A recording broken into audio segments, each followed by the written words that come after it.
Sa araling ito, ating alamin ang kahulugan ng denotasyon at konotasyon. Ano nga ba ang pagkakaiba ng dalawang ito?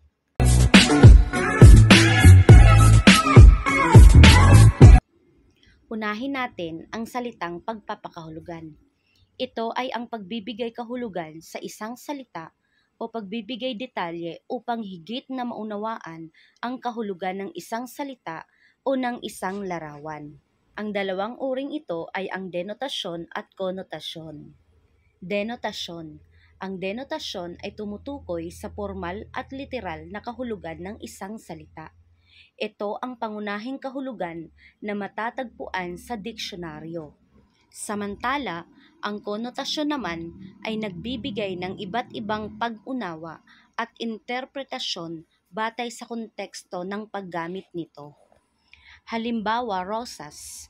Sa denotasyon, ang rosas ay tumutukoy sa isang uri ng halaman na may mga bulaklak na kulay pula o iba pang kulay.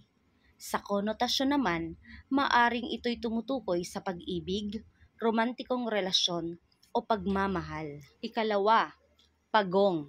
Sa denotasyon, ang pagong ay isang uri ng hayop na reptilya.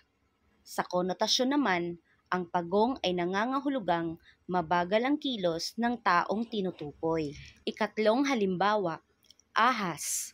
Sa denotasyon, ang ahas ay isang makamandag na hayop na gumagapang.